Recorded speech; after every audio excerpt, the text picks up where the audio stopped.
Allez, c'est parti pour un sujet piquant, donc un sujet particulier, donc débattu de nombreuses fois par beaucoup d'êtres humains. Là, on va essayer d'en faire un tour assez précis.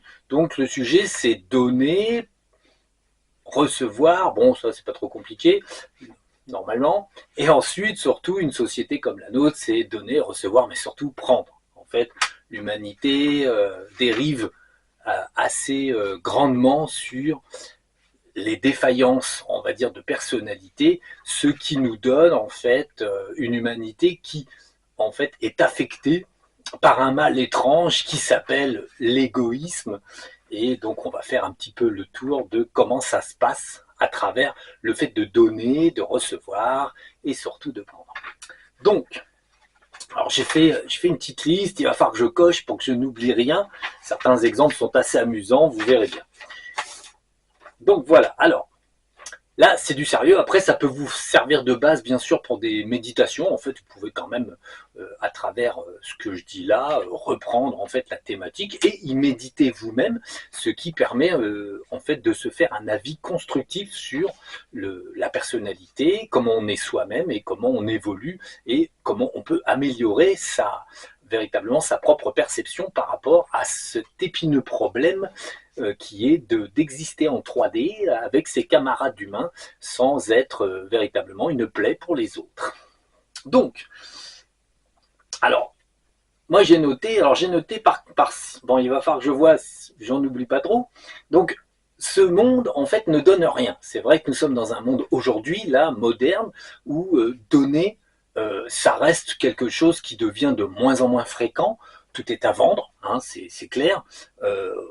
On a réussi dans la société à vendre l'eau qui tombe du ciel, hein, puisqu'en fait les pluies génèrent les sources, et on vend l'eau, on vend toute forme de choses. La vie est à vendre en fait, véritablement, ce qui fait que la dérive en fait, là où la nature donne, puisqu'en fait la nature, quand vous plantez une graine qui a elle-même fourni, on va dire, vous plantez, la nature vous donne un arbre, des fruits, vous donne n'importe quoi. Bon, il faut un petit peu faire d'entretien autour, mais la nature donne. Et en fait, on ne donne rien à la nature tourne toute seule. C'est un cycle naturel, justement. Et sur Terre, le fait d'habiter chez vous, il faut donner. C'est-à-dire que pour avoir l'autorisation d'être dans votre maison, vous payez une taxe. Donc on va vous prendre de l'argent pour l'autorisation d'habiter chez vous. Ensuite, même quand vous allez mourir, on va encore vous prendre, on vous donne rien, hein, bien sûr, en échange. On vous donne l'autorisation de mourir et d'être dans un cercueil. Et contre ça, il faut donner encore de l'argent pour transmettre ce que vous avez eu de la peine à accumuler à vos enfants. Donc, on est dans un monde où l'exagération est maximale. Et de ce fait, la société humaine est progressivement habituée à cette notion d'exagération, et les êtres humains, en fait, véritablement, ont énormément de mal, je dirais, énormément de mal à se comporter de façon équilibrée par rapport à ça. L'en va de même, l'en va de même dans la communauté amoureuse de l'humain, c'est-à-dire, et même les familles. On a énormément de dérives qui s'opèrent, c'est-à-dire que les êtres humains, un homme et une femme, devraient se donner, donner en fait à leur couple, l'un et l'autre, et tout ça fait un couple équilibré. Aujourd'hui, l'équilibre est quelque chose d'extrêmement rare dans le couple, c'est quasi infaisable, puisque tellement la société a déformé d'un côté les hommes, a déformé les femmes, et ensuite même déformé les liens entre les adultes et les enfants. Donc à ce point où les êtres humains sont devenus défaillants à en fait tout simplement créer une micro-communauté comme une famille. Hein, donc on a la problématique que les parents devraient donner l'éducation aux enfants. Vous remarquerez qu'un enfant ne réfléchit pas. Il ne réfléchit pas, il donne de l'affection parce que quand il donne de l'affection, en même temps, il reçoit normalement, hein, dans son idée, puisque l'échange se fait instinctivement, il va donner de l'affection et reçoit de l'affection. Il vient vous faire un câlin, vous lui faites un câlin, ça n'est ni réfléchi, ni calculé, ni quoi que ce soit. Il n'y a pas de calcul. Bon, chez l'être humain, dès qu'il commence à grandir et comprendre quelque chose, il y a du calcul. Ça commence à calculer dans tous les sens et on va dire dans le couple, on arrive à l'horrible calcul où hommes et femmes calculent en fait, ils se donnent plus d'affection. Au départ, ouais, ils s'aiment, ils vont, comme j'ai expliqué ce que c'était que l'amour, hein. Bon, ils s'aiment, ils calculent pas, et quand même, quand ils progressent dans leur couple, il y a du calcul qui n'arrête pas en fait, de s'insinuer dans la vie des êtres humains, et ce qui donne en fait des aberrations, des problèmes, et qui fait capoter, on va dire, la micro-société qu'est un couple, tout simplement parce que les êtres humains sont plus du tout lucides et plus du tout conscients qu'ils sont eux-mêmes manipulés par l'apprentissage qu'ils ont fait à travers leurs parents, leurs grands-parents, la société dans laquelle on vit, qui instruit le fait de prendre sans jamais demander, qui instruit le fait d'être au pire de ce que l'on est et de le justifier parce que ah bah oui mais c'est des problèmes d'argent, patati patata. Bon, les gens se justifient et se cachent derrière des excuses pour surtout ne rien donner et prendre. Donc voilà, bon, c'est la base de fond, hein, de la toile humaine, sachant que, exemple, pendant l'Atlantide, ça n'existait pas parce que les êtres humains étaient beaucoup moins dédéifiés et la société était une société d'abondance, donc donner était le mode normal et prendre n'existait absolument pas. Personne ne prenait en fait au titre de ah je prends quelque chose, c'est à moi. Non, ben non, tout était commun, tout était équilibré. Quand quelqu'un avait besoin de quelque chose, ben, tout simplement, il le prenait, mais c'est surtout qu'on lui donnait avec bon cœur et sans arrière-pensée. Très important. Donc nous allons voir en fait les différents problèmes, donner, prendre, se tromper quand on fait quelque chose, et est-ce que bon, les valeurs de chaque échange et en fait reconnaissance du donner et prendre. Et donc bah, du coup sur le petit, on va placer celle-là parce qu'elle est bien bonne quand même. Bon, ça c'est on va dire ça c'est quelque chose que j'ai pu constater de mes petites vues, c'est-à-dire que je l'ai vécu en fait dans le cadre familial, une dérive du donner et prendre. Donc nous avons deux parents, c'était en Normandie il y a quelques années, il y a déjà pas mal de temps, un bon gros 20 ans, et des parents, bon, qui avaient des enfants, une petite qui était issue du couple actuel, et deux jumeaux qui étaient issus d'un couple précédent, un grand garçon et une grande fille, mais qui n'étaient pas vraiment là. Donc, je dirais une petite famille de 3 ou 4, et 3 ou 4 enfants, et les parents. Et nous, on était voisins. Moi, j'ai été voisin peu de temps, mais bon, j'ai quand même vu le stratagème.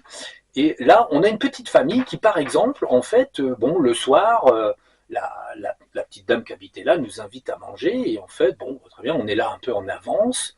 Elle nous dit de venir plus tôt pour, en fait, discuter, patati patata. Donc, les enfants mangent. Et je vois que les enfants se contentent d'un plat de pâtes, tout juste s'il y avait assez d'eau pour arriver à cuire les pâtes. Donc, bon, ça avait l'air d'être très chiche, très raide. Bon, des pâtes, ça nourrit, du moment qu'on en fait assez. Mais bon, ben, là, les petits, surtout les deux jumeaux, ils étaient bien faméliques, bien maigres. Franchement, ils avaient des têtes à faire un peu peur, hein, comme des enfants malnutris. La petite était un peu plus favorisée parce qu'elle appartenait, on va dire, au couple récent. Donc, il favorisait un petit peu. Elle a eu droit, avec ses pâtes, à quelques dés de jambon ou je ne sais trop quoi. Et, mais bon, je voyais les assiettes, ça me rappelait un peu mon enfance où il y a eu des moments difficiles. Donc, mais je dirais qu'on arrivait, nous, psychologiquement, à passer le cap et on ne faisait pas attention à ces moments. Donc, je regardais le truc, je voyais que les enfants avaient eu vraiment plat de pâtes. Tout juste s'il y avait du beurre, il n'y avait pas de sauce tomate, donc voilà, le plat de pâtes, à peine s'il y avait du sel dans l'eau, quoi. Bon, très bien, les enfants ils mangent, bon c'est succinct, la mère s'occupe à peine d'eux, dans le sens où ils ne mangent pas avec les enfants, bon, moi c'est quelque chose que j'ai jamais compris, ça, le fait de ne pas manger avec ses enfants, ça donne pas envie aux enfants de manger, tout simplement, hein, aussi, donc on doit manger avec ses enfants, pourquoi? Pour qu'en fait, c'est l'aspect familial, on mange avec ses enfants. Et là, l'explication était très simple, en fait. Donc, les enfants ont mangé. Ensuite, hop, ils sont expédiés à coucher, de tout le monde. Bon, les gosses, ils avaient mangé des pâtes comme ça, sans rien. Très bien. Bon, ça nourrit quand même, mais ça fait juste. Et puis bon, les enfants sont couchés, les parents redescendent. Et puis, ils sortent une clé de leur poche. Et là, ils ouvrent le buffet du salon salle à manger, là. Et du buffet, ils sortent de la charcuterie, du pâté, du pain, ils vont chercher à la petite, on va dire, ils avaient été chercher à la petite, je sais plus comment ça s'appelle, une charcuterie traiteur, ils avaient été chercher des carottes râpées, des machins, des trucs, dont des trucs assez chers, parce que chez le traiteur c'est cher. Donc, et en fait, ils avaient tout un panel de choses assez bonnes, hein, qui étaient achetées chez le petit charcutier traiteur d'à côté, le pain qui était juste là à la boulangerie, donc bon, il y avait sur la table, il y en avait pour cher en fait, il y en avait pour assez cher, proportionnellement, on va dire, au nombre de personnes. Donc bon, moi j'ai grignoté, on va dire, sans plus, puisqu'en fait, le manège, c'était que les parents étaient tellement égoïstes, tellement introvertis vers leur petit nombril, qu'en fait, ils mettaient leurs enfants au minimum, parce que eux, en fait, privilégiaient leur propre confort, leur propre gueule, tout simplement, quoi. Ils bouffaient des bonnes choses, du bon pain, ils ripaillaient tranquille avec de la bonne rillette d'oie, des choses comme ça, des trucs qui avaient du goût, qui étaient nourrissants, qui étaient pleins de protéines, bien gras, et en fait, ils laissaient leurs enfants crever. Donc là, on a le phénomène extrême de la famille où l'être humain a perdu, mais complètement perdu, le fait d'être maternel ou paternel, donc donné à ses enfants ou même partagé entre tous. Là, on est vraiment sur le cas extrême. Bon, il y a certainement pire, mais moi, c'est le cas le plus marquant que j'ai rencontré dans ma vie. Des gens qui étaient capables de sacrifier leurs enfants pour leur propre confort nutritionnel, alimentaire. Ils en avaient strictement rien à foutre. Et visiblement, ce qui est très amusant, c'est que dans le couple, ni l'un ni l'autre, en fait, ça ne les gênait. Donc ils s'étaient vraiment bien rencontrés, ces deux-là, ils étaient aussi moisis l'un que l'autre au niveau de l'humanité. Bon, ça tenait à leur d'aider, mais vraiment on a des phénomènes de moisissure, les êtres humains sont parents, et en fait, pour les laisser crever leurs gosses, ça ne les dérangerait pas, tellement ils sont pourris de l'intérieur, quoi. À noter que c'était assez amusant, les deux jumeaux, des gamins qui avaient 11 ou 12 ans, dans la rue, parfois, je les entendais parler, et les gamins, bon, quand ils sont entre eux, hein, ils sont toujours là. Ah ouais, moi quand je serai grand, je vais m'acheter une moto. Moi, si j'avais de l'argent, j'achèterais ci, j'achèterais ça. Bon, la plupart des gamins, ça va être un super vélo, une super moto, un super truc, une grosse console Nintendo, un truc comme ça. Et ben ces gamins-là, leur grand rêve, ah ouais, moi si j'avais de l'argent, bah j'irais à McDo, je prendrais double portion de frites, triple McDo, machin truc. Les pauvres gamins, ils mangeaient tellement peu qu'en fait, leur grand trip, c'était de manger, en fait. C'était voilà leur grand rêve pour la semaine prochaine s'ils avaient 100 euros à dépenser. À l'époque d'ailleurs c'était certainement en francs, non c'était déjà en euros. Ouais, on était déjà en euros. Bah en fait eux leur grand rêve c'était d'aller manger en fait. C'est pour dire à quel point ils avaient un peu la dalle les mômes. Donc voilà, là c'était l'exemple familial. Donc là les parents ne donnent absolument rien à leurs enfants, ils prennent tout. C'est là, c'est une dérive qui peut arriver. En fait, quand les individus sont extrêmement sombres, on a ce phénomène où l'individu privilégie uniquement sa personne. Et ça n'est pas réfléchi, c'est complètement automatique. Il y a vraiment là dans l'échange donner ou prendre, les individus sont tellement égoïstes qu'en fait les enfants passent derrière tout, mais vraiment tout, quoi. Au lieu de partager, parce qu'ils avaient donc bien assez pour partager, ouais, mais ils préféraient tout prendre pour eux et rien donner à leurs enfants. Ou tellement peu que ça en était ridicule.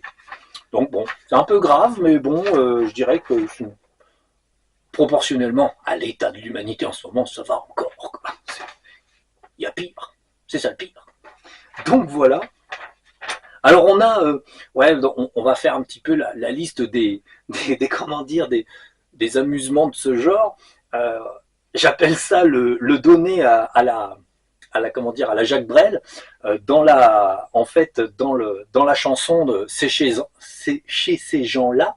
En fait, Jacques Brel, qui parle du deuxième, qui est mauvais comme une teigne, des carottes dans les cheveux, et il dit qui donnerait sa chemise à des gens heureux.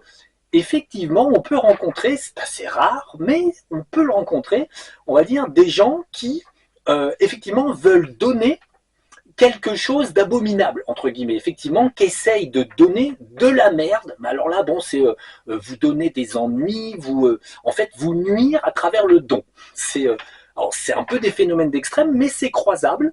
Déjà constaté des gens comme ça qui étaient dans la générosité de vous distribuer de la merde dans votre vie.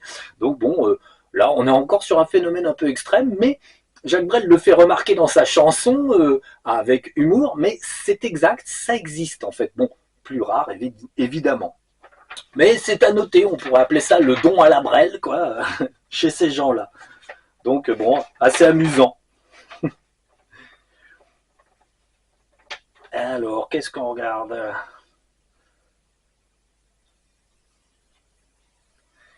Ouais, ça c'est autre chose.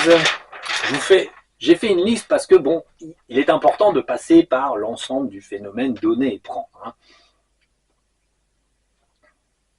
Alors bon, il faut savoir que par contre, l'humanité, bien avant l'argent, puisque là, l'argent représente un pivot dans le donner et prendre qui est dramatique, donc qui va vraiment exercer une pression et qui va exercer une règle inverse au bon sens, mais en fait l'argent c'est vraiment un pivot. Avant ça, l'humanité, quand elle a quitté l'Atlantide, est retombée aux choses simples et en fait a commencé à vivre selon elle-même avec ses petits dédés en stock.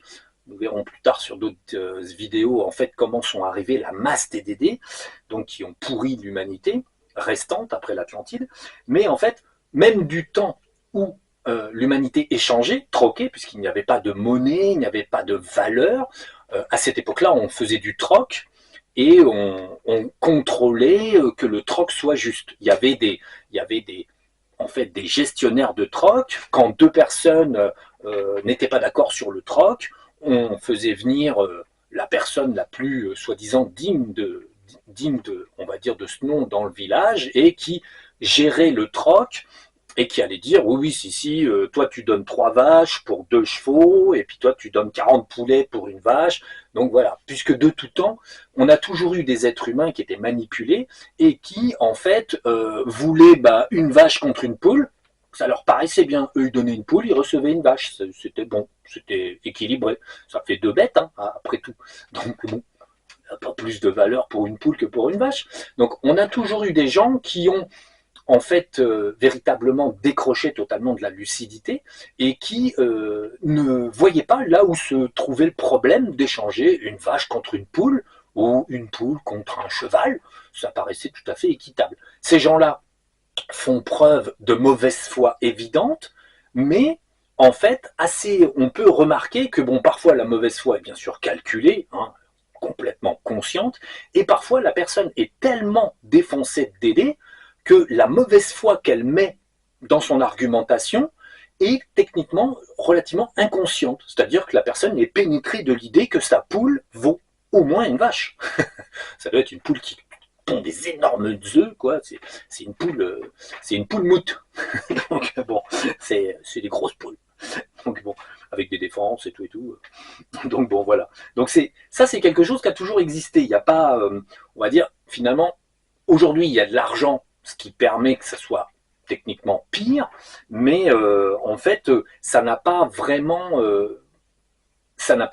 commencé avec l'argent. C'était déjà présent, les mesquineries, les problèmes en fait de compréhension de donner et recevoir sont véritablement instaurés depuis très longtemps.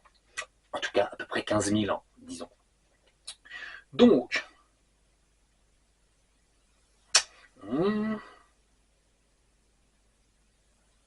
donc voilà. Alors ensuite, c'est très amusant, effectivement, au fur et à mesure des années, en fait, des siècles qui sont passés, au début l'humanité a dû se débrouiller un petit peu toute seule, les Anunnakis ont foutu le bordel dans la culture humaine, ont essayé de la dominer, et donc en la rendant extrêmement injuste, brutale et complètement con, et ensuite, bon, l'humanité a dû se débrouiller sans les Anunnakis, puisqu'ils se sont autodétruits, hein, donc on verra ça plus en détail par la suite, mais l'humanité a en fait tout simplement commencé à inventer les grandes religions. Derrière tout ça, bien sûr, on a les forces obscures en fait, les forces obscures qui sont les Illuminati, le Temple du Serpent, les choses comme ça, qui sont la suite des Illuminati, la suite des la suite des Anunnakis, excusez-moi, la suite des Anunnakis. Simplement, certains Anunnakis, étant morts sur Terre, se réincarnaient, et comme ils étaient pourris moisis, ils continuaient des incarnations pourris moisis. Ce faisant, on a des Anuakis pourris moisis incarnés dans des hommes qui continuent de nuire parce qu'en fait, ils savent rien faire d'autre. Donc, ils sont en recyclage, mais ils pourrissent l'humanité. Donc, certains humains ont une souche Anuakis derrière. Donc, d'où une certaine médiocrité profonde. Donc, voilà. Et dans cette petite histoire, on a les coutumes qui s'appuient sur le phénomène de donner. Par exemple, l'Église et toutes les religions s'appuient sur le fait de donner. Donner est conçu comme un acte de bon sens et on donne pour simplement partager, faire preuve de bonté, et ça devient un don. Là, ça devient un don mais calculé. C'est-à-dire que d'un côté, l'Église en France, par exemple, obligeait en fait les populations à donner tant de pourcents de leurs revenus à l'Église, c'était obligatoire. Donc là, c'était pas un don, c'était le début des impôts, des collectes, des dîmes et autres. Donc là, mais c'était sous couvert que c'était une très bonne action de donner. Donc là, les religions en fait exploitent le fait de donner pour s'enrichir elles-mêmes. Donc elles ne donnent rien en échange. Ah si, elles vous font un petit signe de croix, une bénédiction, un petit peu d'eau dans la tronche, et puis hop, ça y est, vous allez au paradis. Mais en fait, là, on est sur l'escroquerie de don, c'est-à-dire qu'on force les gens à donner parce que c'est la règle, c'est pour sauver l'âme des gens, et en échange, on leur donne que dalle. En fait, on se fout de leur gueule, et puis en fait, il y a absolument rien de garanti, aucun service après-vente, rien du tout. C'est le don, on va dire, la personne est obligée de donner, et soi-disant, l'Église vous rend, les églises, les différentes religions quelconques qui ont existé, vous rendent des soi-disant services métaphysiques qu'ils sont absolument incapables, en fait, de rendre, puisqu'en fait, ils sont à l'inverse de ce qu'ils prétendent être.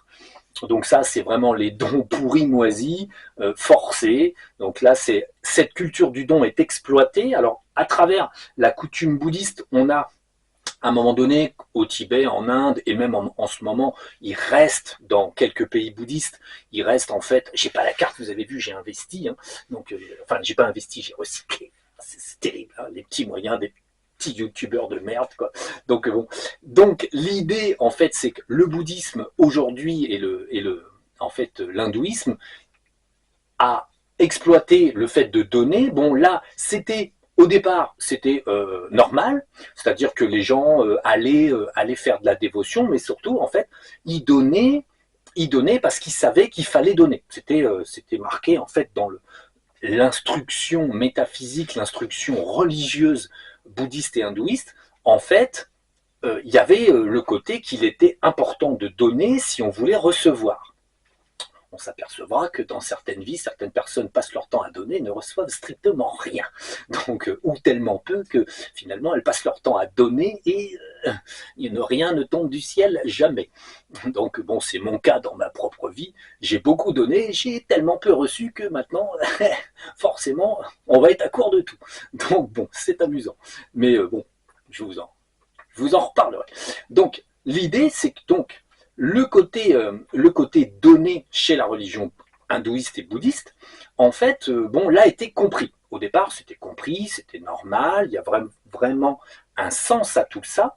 Et donc, les gens allaient donner, mettaient des petites pièces au pied des statues, des choses comme ça, parce qu'ils attendaient que telle ou telle divinité fasse quelque chose pour eux. Il y avait une compréhension qui était relativement saine du fait. Les monastères, au passage, s'enrichissaient à une vitesse phénoménale. Hein. Donc, il y avait énormément d'argent. Néanmoins, les monastères prenaient en charge les pauvres, prenaient en charge la médecine, très souvent. Hein. On allait se faire soigner au monastère parce qu'il y avait des moines médecins, des choses comme ça. Donc, c'était relativement équilibré, quoique les monastères étaient très riches. Et ensuite, il y a eu la dérive. C'est-à-dire que donner est devenu, il y avait les cas où, par exemple, une femme, dans l'époque ancienne, réservait toujours la part du pauvre, comme en France, hein, il y a longtemps, on réservait la part du pauvre, des fois qu'il y a un pauvre qui passe, on avait toujours quelque chose à lui donner à manger. Et normalement, il ne fallait pas que ça soit la mauvaise part. On prenait, évidemment, dans le don, la seule valeur du don, c'est pas de donner l'os au pauvre. Non. Normalement, on lui réservait sur le morceau de viande, on lui réservait le meilleur morceau. Parce qu'il ne fallait pas donner quelque chose, en fait, qui n'avait pas de valeur, il fallait donner quelque chose qui ait de la valeur, sinon, le don était en fait caduque. C'était se débarrasser. C'était le don de déchetterie, quoi. Donc ça n'allait pas. Donc les femmes de foyer, les choses comme ça, parfois attendaient que le moine passe, espéraient que le moine passe pour prendre une petite part à manger. Donc c'était normal, et les moines savaient, dans les pays qui étaient hindouistes, bouddhistes, savaient que si le soir ils avaient faim, euh, ah, mes chiens qui s'amusent, donc le soir s'ils avaient faim, les moines, bon, ils amenaient leur bol, ils tapaient à n'importe quelle porte, bonjour, manger. Bon, on lui filait bien sûr un bol plein avec de la viande, de la sauce, du riz, tout ce qu'il fallait, quoi. Et la personne qui donnait était ravie parce qu'elle avait eu la chance, en fait, de pouvoir donner. Donc, elle estimait que c'était une bénédiction parce qu'en fait, justement, la source, Dieu Père ou quoi que ce soit, Bouddha lui-même, en fait, avait fait en sorte qu'un moine vienne toquer à la porte et demander un petit peu de pitance. De ce fait, le moine, bien sûr, remerciait avec des tas de prières et des salam alek en tout genre, même s'il était complètement nul et noir de charbon, mais c'était pas grave. Le concept, c'était que donner était joyeux et entendu comme quelque chose de, en fait, de constructif. À la fin, de nos jours, ça donne que dans certains pays, il y a la cérémonie du don de la bouffe, qui est le matin et le soir, et on a des files de moines qui passent et qui en fait, les gens leur donnent des trucs dans les bols, dans les jarres, dans les trucs, et ils en rendent, et en fait, ils passent dans le village comme ça, tous les matins, et tout le monde donne du riz, de la sauce, du machin, du truc, et ils en donnent, ils en rendent, les plus pauvres on en rend, les autres on en prend, à la fin, en fait ils n'ont absolument pas besoin de ça puisque le temple est riche, donc c'est vraiment une cérémonie, ça n'a plus aucun sens, ils mélangent la bouffe, ça devient une tambouille phénoménale, c'est un gaspillage phénoménal, et le problème, c'est que de toute façon, il n'y a plus aucune valeur à ce qu'ils font, puisque c'est un rituel avec une enfilade de moines, avec des bols, des gamelles, des trucs. Et bon, certes, ils vont manger ça, donc ils ont la flemme de faire la bouffe eux-mêmes, donc ils se nourrissent sur le dos des gens, et ils en rendent à tous les gens qui semblent plus pauvres. Bon, alors, ça s'équilibre quelque part, mais néanmoins, c'est devenu un tel rituel, je dirais, automatique, qui est creux, qui n'a plus de sens, et de toute façon, les moines ne rapportent pas réellement, je dirais, un bénéfice à la population, puisqu'en fait, aujourd'hui, avachis dans leur pratique, je dirais, habituelle, en fait, ils ne sont d'aucun service et d'aucun secours, malheureusement. Donc bon, voilà. Là, ça devient le donner et le recevoir est une habitude vide de sens. Donc, c'est quand même relativement toxique et ça devrait revêtir en fait une apparence différente. Mais bon, malheureusement, maintenant, on est dans une société où tout barre en couille. Il n'y a pas à dire. Donc voilà, voilà. Donc ça, c'est le côté de la dérive en fait du don, où là, ça devient une telle habitude que ça ne veut plus rien dire en fait. Ça n'a plus de valeur. Alors voilà, voilà. Ça c'était bon. Je note ce que j'ai dit parce que c'est quand même un truc où on fait un petit peu le tour de toutes les façons de donner et de pas donner. Alors, on va regarder.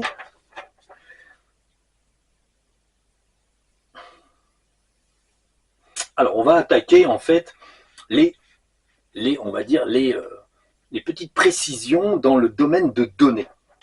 Alors, il y a certains trucs, on peut dire que il y a des syndromes dans le fait de donner. Aujourd'hui, la complexité de la vie, on va dire moderne, fait que les gens rentrent dans des psychologies, des syndromes et des problèmes, et ont un contact avec le fait de donner. En fait, c'est surtout de recevoir quelque chose et d'échanger, en fait, de savoir donner et de savoir recevoir et de savoir calculer. Quelque part, bon, on vous donne un petit peu de pain, vous rendez un petit peu de confiture, bon, ça équilibre les choses. On vous donne un petit peu de pain, vous rendez une bouse de vache, c'est autre chose, hein, c'est pas top. Bon, pour faire du compost, ça peut aller, mais bon, voilà, il y a quand même le savoir rendre ce qu'on nous a donné. Donc, et calculer quand même, avoir la lucidité de calculer réellement les choses. Donc on a un petit peu le côté, là on pourrait appeler ça le syndrome de la princesse ou le syndrome du prince, là on pourrait dire le prince Charles ou des trucs comme ça, hein. Donc syndrome du prince ou de la princesse, où en fait des gens qui sont haut placés et qui surtout en fait se placent au-dessus des autres, ont l'habitude de recevoir. Ils trouvent naturel de recevoir sans rien donner. Hein. Par contre, là, on est face à quelqu'un qui cumule. C'est-à-dire que, autant quand on voit, Prince Charles et machin et trucs, quand il va se balader dans un pays, il est déjà milliardaire, il a déjà tout en 10 exemplaires, mais bien sûr, un couillon lui donne une belle épée, un beau vêtement, un machin, un truc, des trucs hors de prix, on lui donne, on lui donne, on lui donne. Alors, et ces gens-là trouvent totalement naturel qu'on leur donne. Ainsi que des kidams dans la vie de tous les jours ont le syndrome du prince ou de la princesse et vont trouver naturel, en fait, de prendre, bien sûr, de prendre et surtout de recevoir.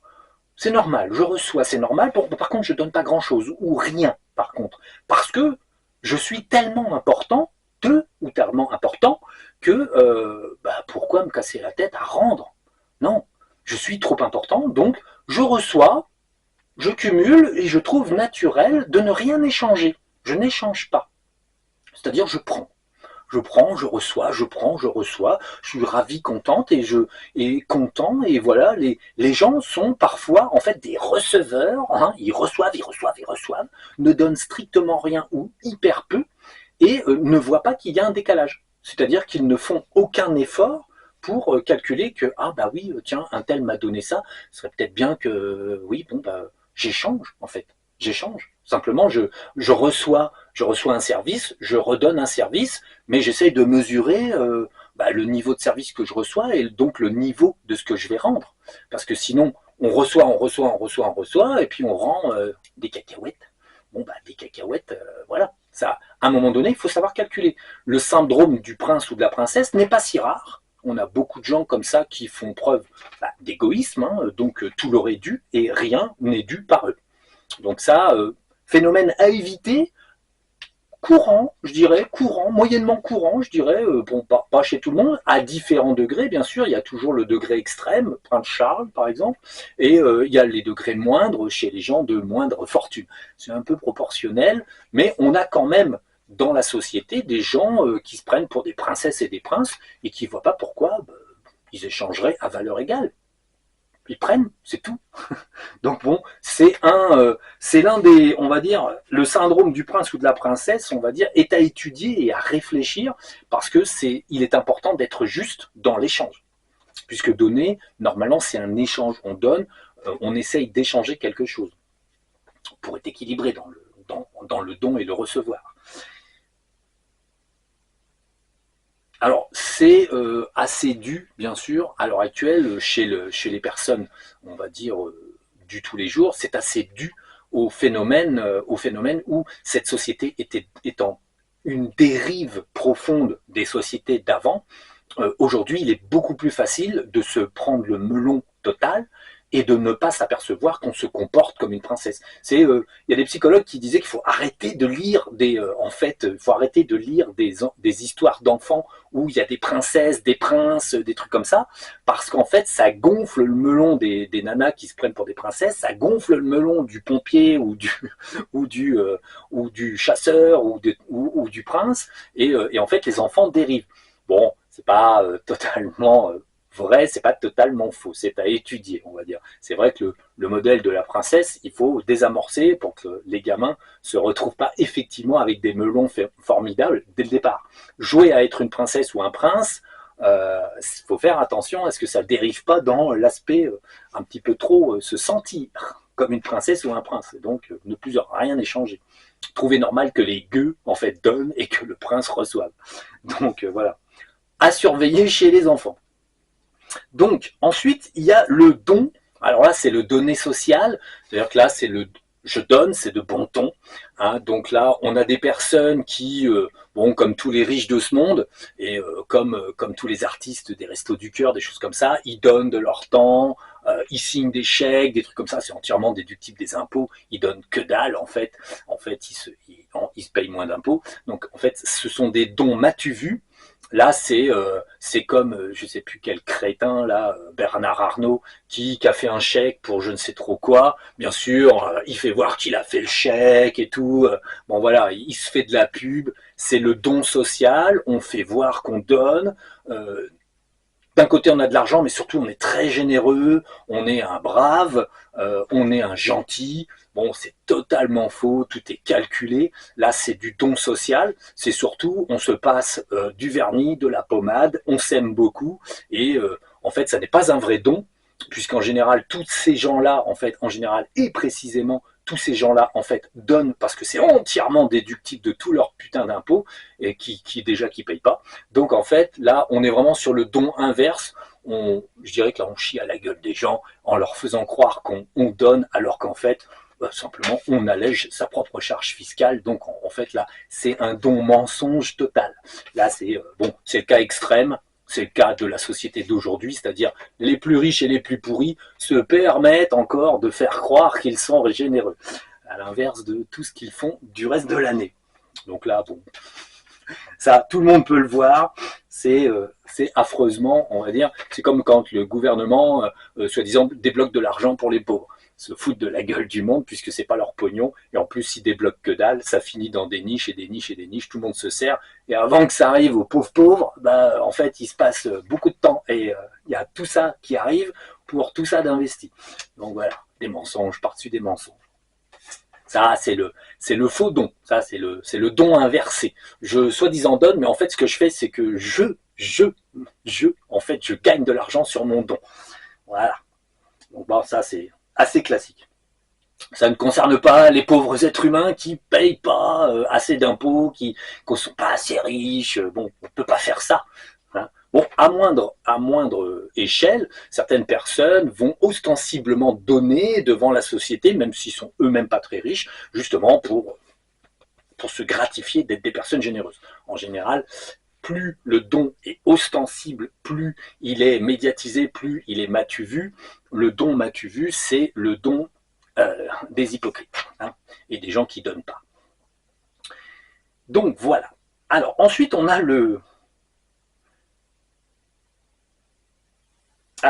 don où on a des personnes qui ont des sortes de petites angoisses du don, hein, n'est-ce pas? Donc on a des personnes qui, en fait, ils donnent, mais c'est par pression de culpabilité. On a certaines personnes qui, en fait, gagnent bien de l'argent, sont assez aisées et culpabilisent. Bon, ça, c'est peut-être des vies antérieures où ils étaient pauvres, alors bon, ils sont traumatisés. On a des personnes qui vont faire des dons, mais avec une sorte d'idée de culpabilité. Bon, généralement, il se tient peu de la. C'est pas vraiment la conscience d'être coupable de beaucoup prendre, mais certaines personnes, effectivement, ont des très grandes entreprises, gagnent beaucoup d'argent et vont avoir donc quelque part une part de leur individu qui sait qu'ils prennent énormément aux autres et du coup ils essayent de faire des dons un peu à droite, à gauche, encore. C'est un peu des dons maladroits, c'est des dons stressés, dans le sens où l'individu va donner pour vraiment essayer d'alléger sa culpabilité. Donc, parce qu'il se sent coupable. Alors, il n'est pas forcément, c'est ça le truc, mais l'individu est travaillé de l'intérieur par le fait de... Il donne. J'ai déjà rencontré des personnes comme ça qui donnaient beaucoup et qui étaient ostensiblement, se sentaient mal à l'aise d'avoir. C'est c'est pas souvent, mais certaines personnes se sentaient mal à l'aise d'avoir. Moi, j'ai croisé deux femmes comme ça en Auvergne qui avaient de l'argent qui appartenait à leur fils, qui était handicapé, patati patata, mais donc le père était très riche, enfin toute une histoire. Et du coup, elles avaient en gestion énormément d'argent, et comme elles étaient de faible extraction, il y avait une sorte de culpabilité d'avoir tout cet argent, et en fait, elles donnaient beaucoup. C'était bon, et les gens en profitaient, hein, bien sûr, ne vous inquiétez pas. Donc, c'était des personnes qui elles, vivaient très simplement, avec leur fils qui était dans un sale état, et en fait bon bah elle donnait beaucoup, mais là c'était une sorte de culpabilité, l'impression de voler quelque chose alors qu'en fait elles volaient pas, elles avaient de l'argent parce que le père à l'origine était quelqu'un de fortuné. Donc bon, ça peut arriver, certaines personnes complexes en fait d'avoir trop d'argent et vont essayer de faire des dons, parfois maladroits, parfois, bon, bien sûr, si quelqu'un a tendance à donner de l'argent comme ça ou à prêter, mais sans revoir l'argent, en fait, bon, les gens en profitent bien sûr. Hein. Là, il y a toujours des ah bah tiens, t'as trop d'argent, bah bouge pas, je vais t'aider. Donc ça, c'est bien, c'est le côté si tu peux me donner quelque chose, je veux bien le prendre. Hein. Donc ça, c'est assez, ça arrive, c'est beaucoup plus rare. Attention, beaucoup plus rare. Là, on est dans du rare, mais moi j'ai constaté chez ces personnes-là. Donc voilà. Alors ensuite, on a aussi le côté, en fait, celui-ci est plus courant et est beaucoup plus anodin et sur des sommes beaucoup plus moindres, bien sûr. C'est le don, en fait, aux gens qui mendient. Donc une personne qui mendie, on va dire, c'est bon pour votre karma quelque part, puisque vous allez lui donner quelque chose et puis en fait bah voilà, vous aidez hein, quelqu'un qui en fait n'a pas d'argent. Bon, bon, pour ma part, parfois quand je passe au supermarché dans lequel je ne prends vraiment plus grand chose. En fait, c'est amusant. Je vois une personne qui est là, qui fait la manche. Bon, le mec est mieux fringué que moi. Il a des avis beaucoup plus chers et je remarque que son portable vaut 4, 5, 6 ou 7 fois le mien. Donc, je suis très amusé puisqu'en fait, le gars qui fait la manche, visiblement, gagne mieux sa vie que moi. Donc, bon, bah, je lui donne rien. Pourquoi? Parce qu'en général, on a affaire à quelqu'un qui est alcoolique ou qui est en fait drogué ou des choses comme ça et qui touche des aides, qui ne fait aucun effort dans sa vie. Et en fait, de ce fait, quand on va donner à des personnes qui boivent, se droguent, se craquent la tête en tout genre et se glandent glorieusement, en fait, on va leur donner quoi? Bah, on leur donne la possibilité de continuer d'être contre-productifs pour eux-mêmes. Là, je ne dis pas d'être productifs dans la société de consommation et d'argent, ça n'a aucun intérêt. Mais par contre, en fait, ces gens-là exploitent le fait, ah bah oui, mais moi j'ai plus de travail, bon en même temps j'en cherche pas, et je fais la manche parce que j'ai pas de sous. Pour moi, un pauvre, un vrai, c'est un mec qui n'a pas de portable déjà. Pourquoi? Parce qu'il n'a pas les moyens. Avoir un portable, surtout un portable à 5 ou 6 fois le prix du mien, moi j'ai un portable à 100 balles. Voilà. Un portable à 100 balles, il fonctionne très bien. Je trouve qu'il est très compétent pour 100 balles. C'est déjà cher, on va dire. Et en fait, le gars, je regarde, il a un truc méga portable à 4, 5, 6 fois le prix du mien. Je me dis, bon, bah, lui, il a besoin de rien, hein, c'est clair. Et il passe son temps d'ailleurs à jouer sur son portable, à regarder des trucs, avec une mine de drogué ou d'aviné. Et en fait, on a deux catégories de personnes. Souvent, les vieilles personnes conscientes vont lui demander est-ce que vous avez besoin de quelque chose. Moi, je vois des petites mamies qui s'arrêtent. Le gars, bien sûr, il essaye toujours de vous culpabiliser du regard. Alors moi, je le regarde et moi, je me sens pas coupable parce que bon, je suis proportionnellement nettement plus pauvre que lui. Donc, en fait, et je travaille en plus. Donc, bon, moi, je n'ai aucun complexe à ne pas lui donner puisqu'en fait, il en fera rien. Et donner à quelqu'un qui boit ou se drogue, ou en fait, du coup, n'en fait strictement rien de constructif, c'est entretenir ses vices. En fait, du coup, la personne, vous ne l'aidez pas puisque vous lui permettez de ne surtout pas faire d'efforts. Si personne ne donnait à tous ces gens qui s'explosent la tête à coups de substance, ils seraient dans l'obligation de changer leur modèle de vie. C'est-à-dire, au lieu de vivre sur les autres, par, en fait, soi-disant charité, en fait, ils seraient obligés de dire ah ben mince, il va falloir que je me bouge le cul. De ce fait, ils évolueraient dans leur propre vie. Parce qu'en fait, quand on finit à la rue, c'est souvent qu'en fait, on se laisse glisser dans la rue et qu'on ne fait aucun effort et qu'on ne travaille pas à son propre effort. Et il y a toutes les personnes qui vont aider les gens à glisser toujours plus bas. En leur donnant de l'argent, les pauvres petits choubinous, on leur donne des sous, comme ça il peut boire, on lui donne des sous, comme ça il peut se droguer, et on leur donne des sous et des sous et des sous. Ça, c'est le don erreur, c'est l'erreur de don. Si vous voulez donner quelque chose à quelqu'un qui est dans le besoin, demandez-lui ce qu'il a besoin. Le gars honnête qui picole comme un trou veut dire il me faut de la bière. Là tu lui dis non. Je dis moi j'ai vu des mamies, affronter le clochard, affronter le poivreau, affronter le drogué qui voulait du pognon. Certains ont des chiens pour faire pitié. Des gens ont trouvé l'astuce, ils achètent des croquettes pour les chiens. C'est tout. Ils donnent pas d'argent. Ils donnent un sandwich, une bouteille d'eau et des croquettes pour le chien. Et en fait, ça emmerde les gens qui en fait veulent essayer de faire la manche, parce qu'en fait, eux, ce qu'ils veulent, c'est du fric pour se craquer la tête. Mais des gens sont conscients, vont donner à manger, vont demander qu'est-ce que vous voulez. Bah, le gars, l'autre jour, il y avait un gars, un plat de soupe, hein, bien gras.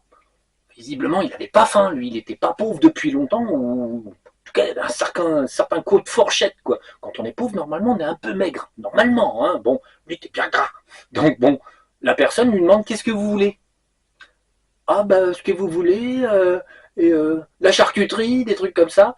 Bon, bah, on voit que le gars, il se fait plaisir, quoi. Ça va, il est, en fait, il est là pour alléger votre conscience, mais quand même, il préférerait quand même de la charcuterie, un bon couscous, des trucs comme ça, quoi.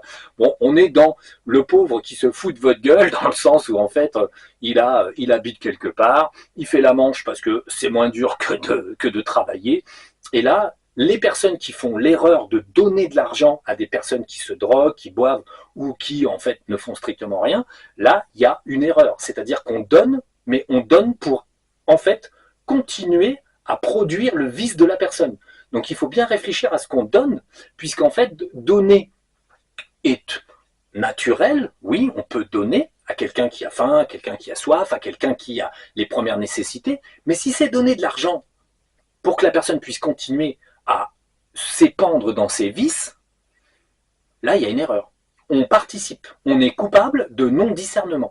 Donc, il faut discerner un don utile, naturel et normal, où on donne avec bon cœur, on sait que la personne a besoin, et le don totalement inutile, où on entretient le vice, les défauts, et en fait la flemmardise de la plupart des gens qui veulent en fait de l'argent pour évidemment aller se payer du pétard, du shit, des machins, de l'alcool, des trucs comme ça. En fait, on entretient leur vice. Donc toujours se demander qu'est-ce qu'on donne et comment on le donne.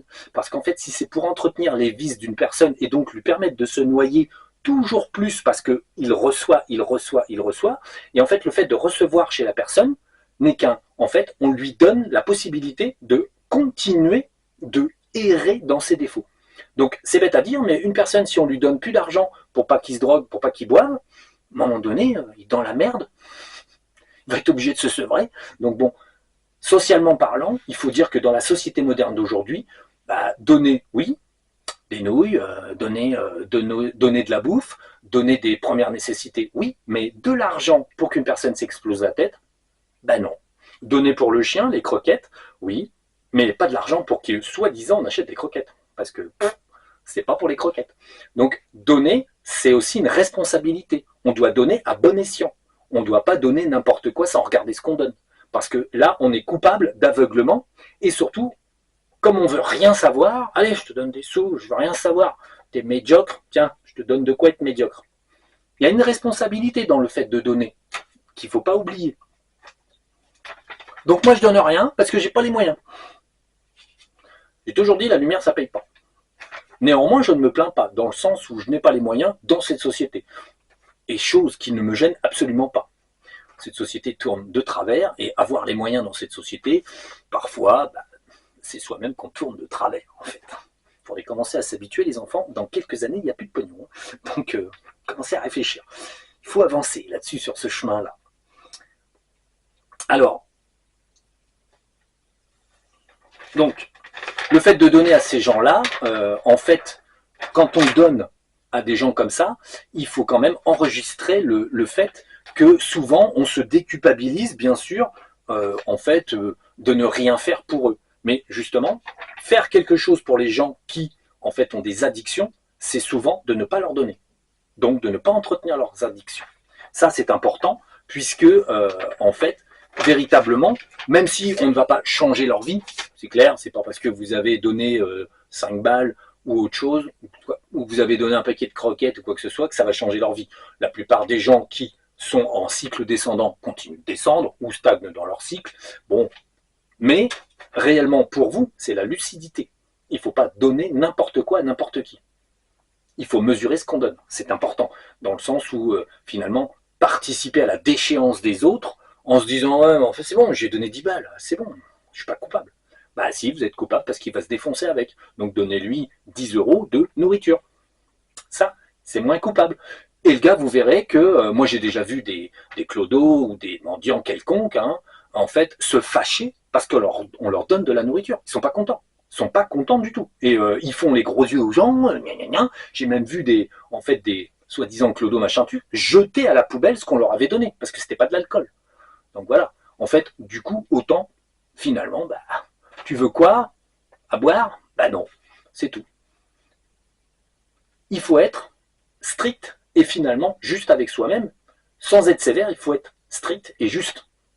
Un don qui va ne servir à rien ou qui va entretenir les nuisances d'un individu, ça sert à rien. Il faut être conscient de donner à la bonne personne la bonne chose. Alors ensuite, on a un don dont j'ai été victime maintes et maintes fois, ce qu'on peut appeler le don poubelle. C'est-à-dire que les gens vous donnent leur poubelle. Au lieu d'aller à la déchetterie, en fait, ils sont sympas, ils vous donnent des trucs. Alors bon, vous prenez un air, comment dire, ah oui, super, tu tries, tu prends, ouais, bah je trierai à la maison, tout ci, tout ça. Hein, puis on vous donne comme ça, parce que le fait, bon, moi-même, on va dire, à travers mes pérégrinations artisanales, à l'époque, il y a longtemps, en fait, j'avais des clients qui avaient des trucs. Et les clients, en fait, comme ils vous payent, bon, comme j'étais un artisan pas cher, parce qu'en fait, j'étais pas quelqu'un qui surestimait le travail, et je trouvais indécent de demander des centaines d'euros là où des dizaines suffisaient. J'ai jamais réussi à, en fait, je dirais, voler mes clients, ça n'a jamais été possible. Donc en fait, j'ai toujours fait des travaux finalement à prix mesuré. Et les personnes, voyant que j'étais un pauvre con, qui prenait pas assez cher, en fait, certains, comme ça, se disaient « Ah bah, il est con, il prend pas assez cher, il se rend pas compte de ce qu'il fait », sachant que j'étais un excellent artisan, hein, je faisais des trucs que les autres ne faisaient pas, j'arrivais à trouver des solutions magiques pour tout, et j'avais toujours une solution pour tout. Donc, excellent bricoleur, et d'ailleurs artisan, on va dire, devant bien d'autres. Donc, l'idée, ce qui était amusant, c'est que les personnes se disaient « Bon, comme j'étais pas cher, en fait, mais qui voyaient que le travail était exceptionnel, parfois quand même, dans certains domaines, ils se disaient, mais c'est pas possible, il sait tout faire.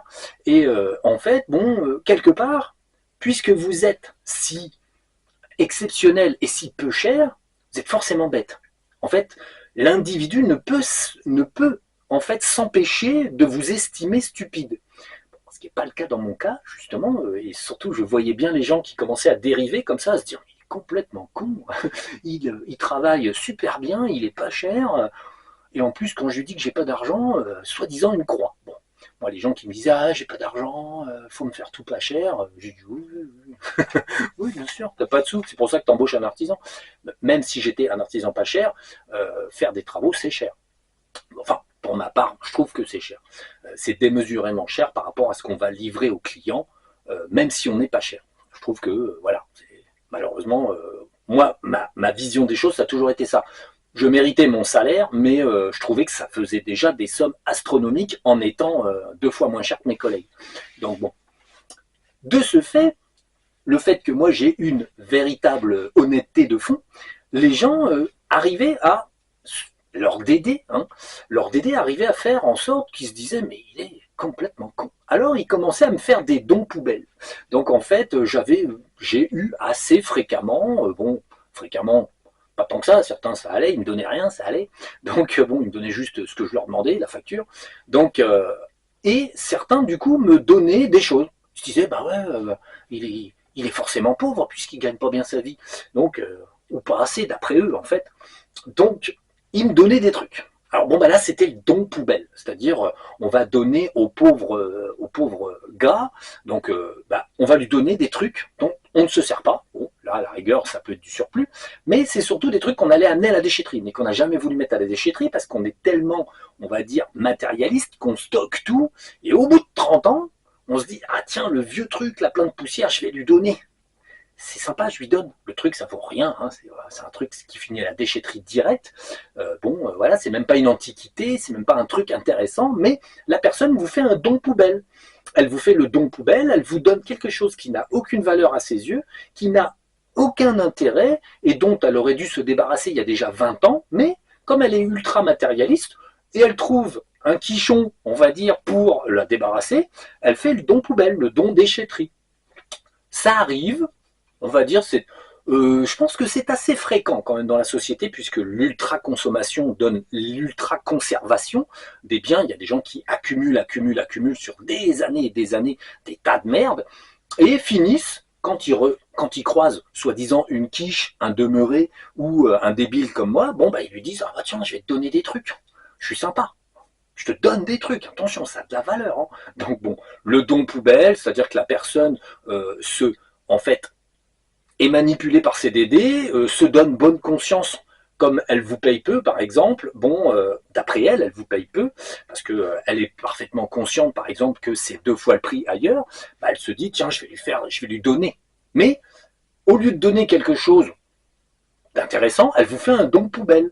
Parce qu'en fait, elle est incapable de donner quelque chose dans la valeur d'un don authentique. C'est-à-dire, je vous donne quelque chose, bah tiens, là, il y a un vieil outil qui est sympa, je vous donne un vieil outil que mon grand-père avait, est-ce que ça vous intéresse, oui ou non? Bon, ça peut avoir de la valeur, un vieil outil qui est sympa à utiliser quand on aime les vieux outils. Non, là, c'est le don poubelle, on vous donne les vieux cartons, on ne les a pas ouverts depuis 30 ans, ça se trouve, il y a des souris avec, les petites crottes de souris, tout ça.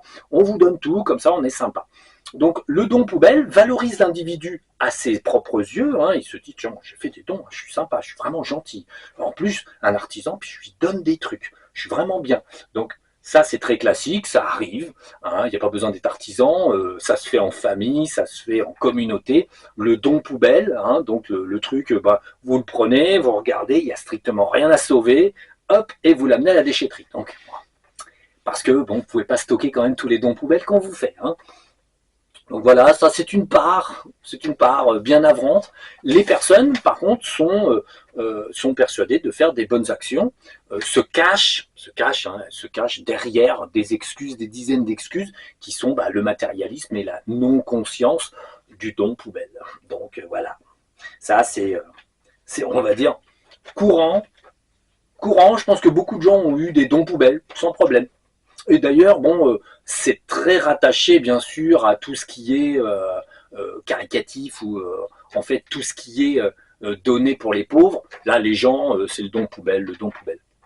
Très très fréquent. Le don poubelle, le truc qui sert à rien. Parfois, certains pauvres d'ailleurs trouvent que c'est sympa, ils ont quand même trouvé un truc, mais la personne a donné en se disant mais qu'est-ce que je vais faire de cette merde? Rien. Ah bah tiens, un pauvre, je lui donne. Je suis sympa. Elle a même pas mesuré que finalement, bah c'était sympa, il y avait quand même 2 draps propres. Ça a pu servir. Donc bon, le don poubelle, quoi. Donc bon, les personnes qui font ces dons-là ne le font absolument pas par la générosité, ne le font pas par la construction d'un esprit d'observation, que c'est un vrai don. Ils le font en fait, par mesquinerie, par petitesse, et se cachent derrière en se disant qu'elles ont donné, alors qu'elles savent très bien qu'elles se sont juste délestées de l'inutile et de l'inutilisable. Donc voilà, ça, c'était le don poubelle. Ensuite, on a la petite histoire de donner. Alors là, ça va être un petit peu plus compliqué. C'est quelque chose que moi, j'ai pas vécu, mais bon, à d'autres niveaux, je l'ai déjà vécu. Là, c'est l'histoire d'un petit vieux qui faisait de l'entretien d'espaces verts.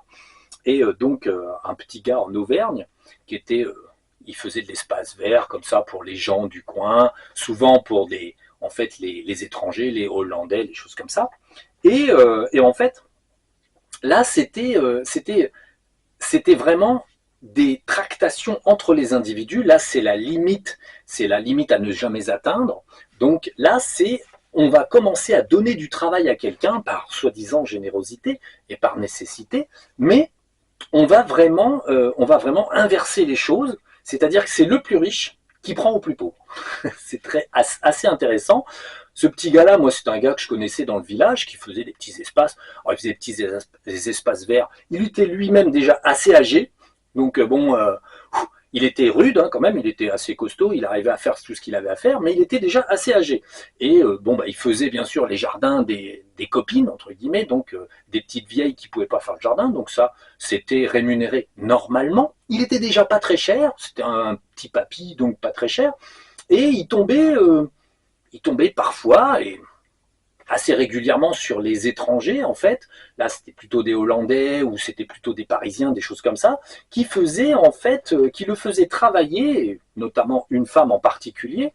Et elle s'était renseignée auprès du voisin parce qu'elle avait vu que le petit vieux il faisait la tonte, les arbres, les machins, les trucs. Et le voisin, il a dit, ah bah il est pas cher, il est gentil, il fait bien son travail.